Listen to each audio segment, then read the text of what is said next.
Title: Jamaica before Jamaica. From Xamaica to Spanish rule long before it was known to the world as Jamaica, this island had another name, Xamaica. The name, given by its first inhabitants, is a poem in itself, translating to the land of wood and water. It's a name that speaks directly to the island's soul, a landscape defined by a spine of majestic mountains, a labyrinth of countless rivers, and a coastline of stunning beauty and life-giving abundance. This wasn't just a place. It was a world, teeming with unique flora and fauna, shaped by the Caribbean Sea and the Atlantic winds. The wood was in the vast forests that cloaked the mountainsides, providing timber for homes and canoes, fuel for fires, and the raw materials for tools, and spiritual artifacts. The water was everywhere, and the cascades tumbling from the highlands, the gentle rivers that served as highways into the island's interior, and the turquoise sea that provided a boundless source of food and a connection to other islands and peoples. This name, Xamaica, is our first and most vital clue to understanding the island not as a future colony, but as an ancient, self-sufficient homeland. That older name tells us something important right away. Before conquest, before plantations, before empire, this was a living homeland with its own people, language, and rhythms of life. For nearly 1,000 years before the arrival of Columbus, Xamaica was the domain of the Taino. They were a people whose society was as rich and complex as the tropical ecosystem they inhabited. Their world was not one of primitive survival, but of sophisticated adaptation and cultural depth.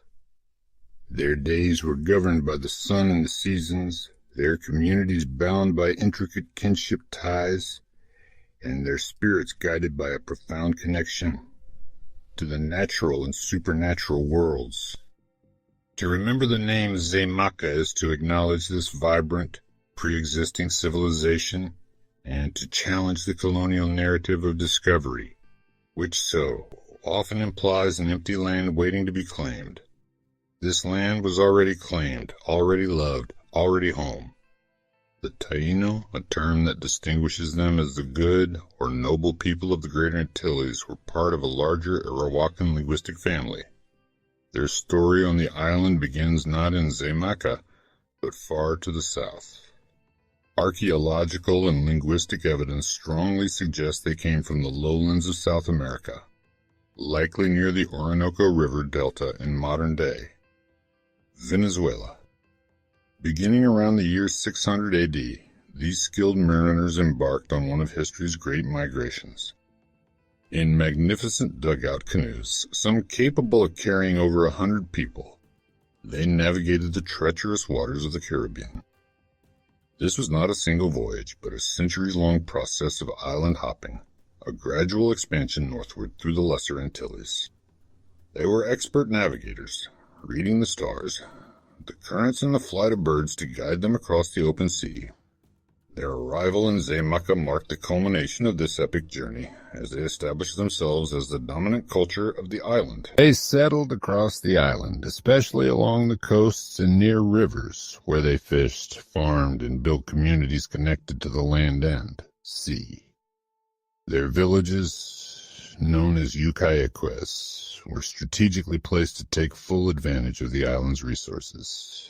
Coastal settlements offered access to the rich marine life of the reefs and the open water, while inland villages along riverbanks provided fresh water, fertile soil for farming, and access to the resources of the forest. These were not isolated hamlets but organized towns, some housing over 1,000 people. At the center of each large village was a beatty, a ceremonial plaza used for religious rituals, dances, and a distinctive ball game that was both sport and social ceremony. Their society was hierarchical, led by chiefs or caciques who governed territories and managed the social, political, and spiritual life of their people. The foundation of their society was a sophisticated agricultural system. They grew crops like cassava, sweet potatoes, maize, fruits, and vegetables. Their primary staple was cassava, a starchy root they ingeniously learned to process, leaching out its natural toxins to create a nutritious, long-lasting flour for making cassava bread. They practiced a form of agriculture called xamaica, creating large mounds of earth to improve drainage and soil fertility, a technique perfectly suited to the tropical environment. This system was so efficient that it produced food surpluses, allowing for population growth and freeing up time for complex social and artistic pursuits. They cultivated a wide variety of other plants, including beans, peppers, peanuts, and fruits like pineapple and guava, creating a diverse and healthy diet that sustained a thriving population estimated to be in the tens or even hundreds of thousands by the late 15th century. Beyond the farm plots, they fished the surrounding waters, moved along rivers and coasts in canoes, and developed organized village life. The sea and rivers were just as important as the land. Using nets, spears, and weirs, they harvested a bounty of fish, turtles, and manatees. Their canoes, carved from a single massive log, were their lifeline, used for fishing, for trade with neighboring villages along the coast, and for maintaining connections with Taino communities on other islands like Hispaniola and Cuba.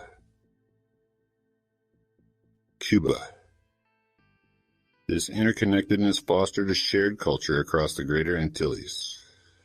Life was a balance of labor and leisure, of practicality and spirituality. They were skilled artisans, weaving intricate cotton hammocks and baskets, and carving powerful religious icons known as zimmies from wood, stone, and bone. Theirs was a world rich in tradition, art, and social complexity, a world poised unknowingly on the brink of a cataclysmic change that would arrive from across the sea. The name Xamaica is often explained as land of wood and water. It reflects an island rich in forests, rivers, and natural resources, long before colonial powers drew their own maps. Taino villages were led by chiefs, known as caciques in Spanish accounts, and were part of wider networks of alliance, trade, and ritual. Their world was shaped by cycles of farming, fishing, ceremony, and community, not by European borders. This was the Jamaica that existed before Jamaica, a world of xamaica, rooted in its own understanding of land and spirit. For centuries, the Taino world had evolved in relative isolation, a complex tapestry of culture, spirituality, and community woven into the very fabric of the Caribbean islands. But across the vast expanse of the Atlantic, a new global order was being forged in the furnaces of European ambition. Then, in the final years of the 15th century, the threads of these two separate worlds were about to be irrevocably, violently entangled. The great rupture was not a distant storm, but a fleet of 17 ships carrying over 1,000 men, sailing with the full authority of the Spanish crown. This was Christopher Columbus's second and far larger expedition, an enterprise of colonization, not just exploration. In early May of 1494, after establishing the settlement of La Isabela in Hispaniola, Columbus turned his sights westward, driven by persistent reports of a large island to the south. On May 5th, his fleet dropped anchor in a protected horseshoe-shaped bay on the island's northern coast. He had reached the land that Taino called Xamaica, the land of wood and water. He would name the bay Santa Gloria, known today as St. Anne's Bay. Columbus had first heard of this land from the Taino people he had encountered in Cuba during his first voyage. They described it as a place rich in resources, though their concept of wealth was vastly different from his. Where they spoke of abundant food, fresh water, and strong timber for canoes, Columbus heard the promise of gold and strategic advantage. His primary mission on this second voyage was to secure a permanent foothold for Spain in the New World, to extract its riches, and to find a westward.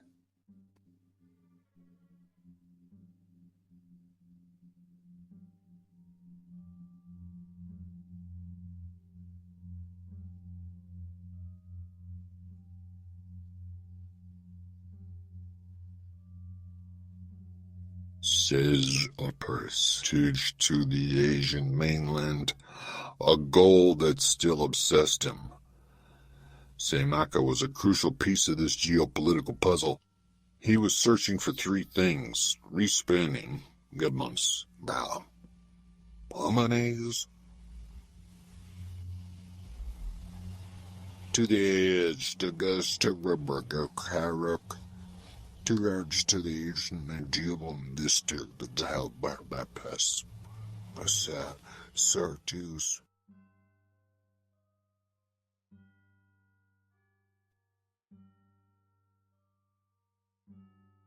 You stand a reliable sass, a reliable supposed to buy full of smash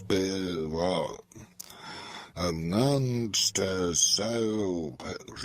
yes. A reliable set of saying, a reliable sometimes the logic appears as did hit the young potent time viewed and told us the first did a total had tis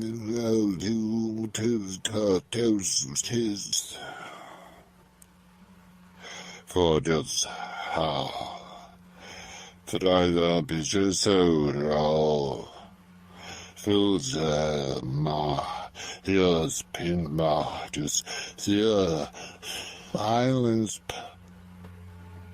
Mayland's position made a positive position of the team right to get that decision made. The initial reconnaissance boats were dispatched not with offers of friendship, but with the calculating eyes of military surveyors. But Xamaica was not empty, and its people were not passive. As the Spanish ships entered St. Anne's Bay, they were met not by curious onlookers, but by a formidable welcoming party. Dozens of large canoes, some reportedly carrying up to 80 warriors each, swarmed the vessels. These were the Taino, the island's inhabitants, and they were making it unequivocally clear that this intrusion was unwelcome. Armed with spears and bows, their bodies painted for combat, they shouted threats and brandished their weapons, determined to defend their territory from the strange, colossal ships that had appeared on their horizon. This was not a peaceful meeting of equal worlds. It was an immediate and brutal assertion of dominance. The Taino resistance was fierce, but their wooden spears were no match for Spanish steel and gunpowder. Columbus, frustrated by the hostile reception, ordered his crossbowmen to fire upon the canoes. The sharp crack of the crossbows, a sound never before heard in these lands, sowed confusion and terror. To complete the assault, he unleashed one of his war dogs, a fearsome mastiff trained to attack. The combination of projectile weapons and the savage animal broke the Taino resolve. They retreated, leaving the Spanish to make their landing unopposed. The struggle for power had begun, and its opening moments were written in violence. With the beach secured through force, Columbus performed the formal act of possession. He planted the royal standard of Castile and Aragon, along with a wooden cross, into the sand of St. Anne's Bay.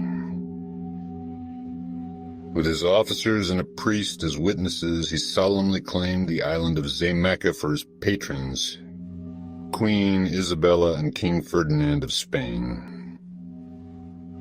He renamed it Santiago, in honor of Spain's patron saint. For the Spanish, this was a legal and divine right. For the Taino,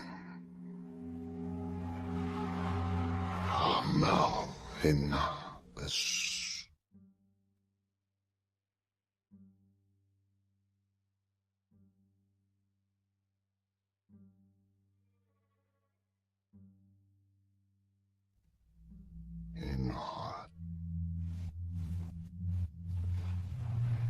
He renamed it Santiago. He renamed it Santiago. He renamed it. Was the beginning of the end of their world. The rupture was complete. The beginning of their world. The beginning of the end of their world was the beginning of the end of their worlds, the beginning of the end of their world. When Christopher Columbus and his crew first sighted the coast of Jamaica in 1494, they were operating under a worldview that framed the entire endeavor as one of divine providence and legal right. In the grand narrative of European expansion, this moment is recorded as a discovery, a formal, almost ceremonial act of possession. The legal and religious framework of the time, underpinned by papal bulls and the doctrine of discovery, gave European monarchs the perceived authority to claim lands and peoples unknown to Christendom.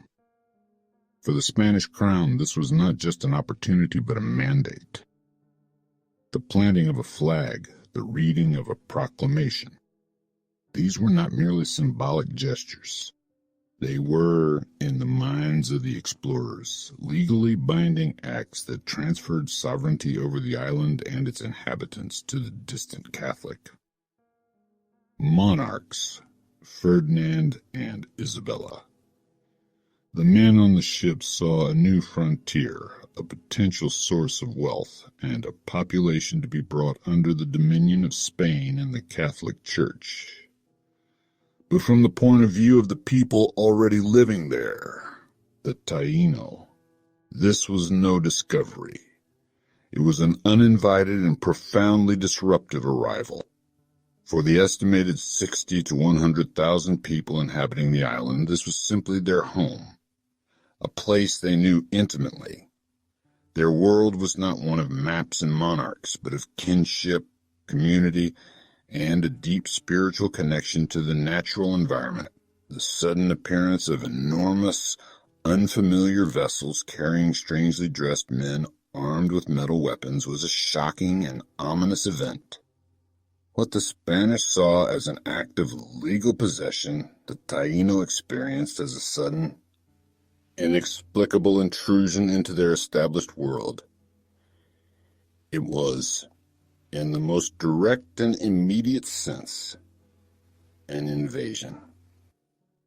The land they called Xamaica, meaning the land of wood and water, had been their ancestral home for nearly 1,000 years since their Arawakan ancestors migrated from the South American mainland. Their society was organized into districts, each ruled by a cacique, and their lives were governed by the rhythms of agriculture, fishing, and communal ceremony. The concept of a distant king laying claim to their entire island by planting a flag was utterly alien. Yet, with this act, their home was unilaterally renamed Santiago and declared a possession of the Spanish Empire. The fate of Xamaica and its people was now tied to the ambitions of a European power thousands of miles away, a power whose motives and methods would soon become tragically clear. In the following years, however, Spanish interest in Jamaica grew with surprising slowness.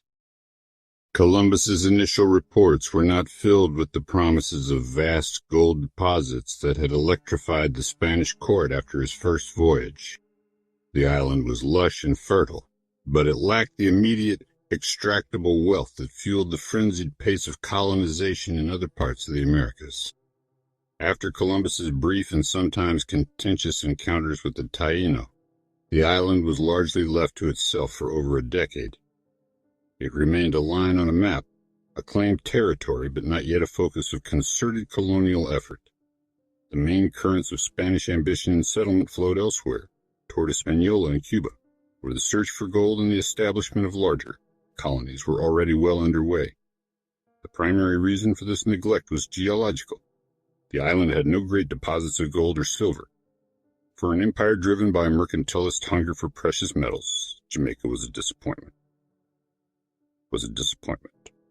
The vast fortunes being extracted from the Aztec and Inca empires would soon dwarf any potential profit Jamaica could offer. Consequently, for Spain, the island was initially far less important than its other territories. It was not a center of mineral wealth, nor did it possess a large, easily exploitable population on the scale of mainland civilizations. The Spanish crown granted the island to the Columbus family as a personal fiefdom, but even they showed little initial urgency in developing it, viewing it as a secondary asset in their growing portfolio of New World possessions. Even so, Jamaica's strategic location in the Caribbean eventually made it useful. The first permanent Spanish settlement, Sevilla la Nueva, was founded in 1509 by Juan de Esquivel, not as a gold mining town, but as a strategic outpost. The island became a vital, if secondary, base for supplies, repairs, and support for other campaigns. Its fertile land was ideal for raising livestock like cattle and pigs, and for cultivating cassava and other provisions needed to feed Spanish expeditions.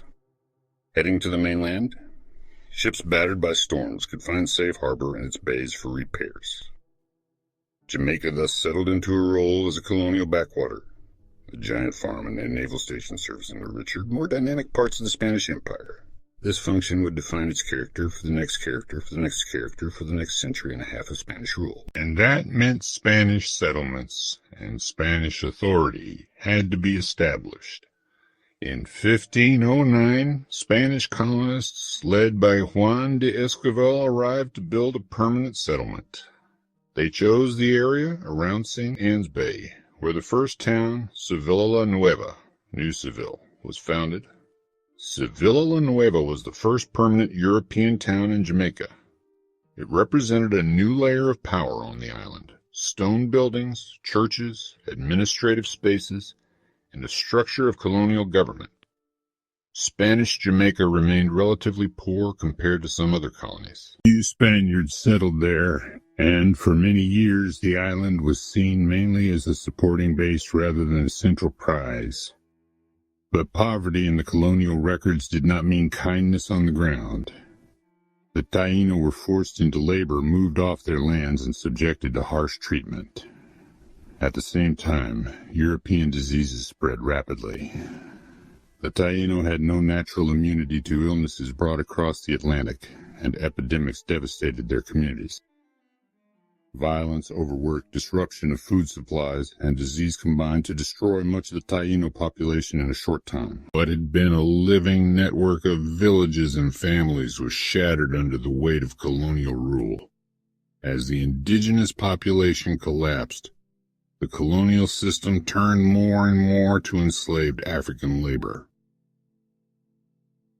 Africans began to be brought to Jamaica to replace the people who had been killed or weakened by conquest and disease. This was the early beginning of a system that would later expand massively under British rule. But its roots were already present in Spanish Jamaica: forced labor, racial hierarchy, and exploitation. Over time, another town grew in importance. San Diego de la Vega, later known as Spanish Town, developed into the main center of Spanish administration and religious life. From there, officials tried to govern the island, organize settlements, and link Jamaica to the wider Spanish Empire. Churches and convents were established, and laws were imposed on land that had its own ways of life long before.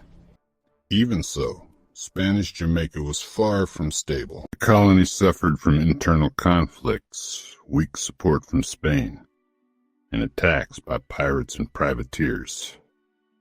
Those weaknesses would matter in the long run. By the mid-17th century, Jamaica had become a vulnerable piece of the Spanish Empire. In 1655, English forces would take advantage of that vulnerability and seize the island, opening a new and brutal chapter in its history. But before that conquest, the foundations had already been laid. The island once called Xamaica had been claimed and renamed. Its first known inhabitants in European records had been devastated. Spanish towns had been built on top of older landscapes. African slavery had begun to replace a destroyed indigenous labor force. This is the often overlooked first act in the story of Jamaica, a story that does not start with sugar estates and British governors, but with a Taino homeland called Xamaica, and with the coming of Spanish rule. To understand the Jamaica that would later become central to the British Empire, we must first understand this earlier period. The time when the island's name changed, its people were shattered, and a new colonial order began to take shape. This is Jamaica before Jamaica, an island standing on the edge of an even greater transformation still to come.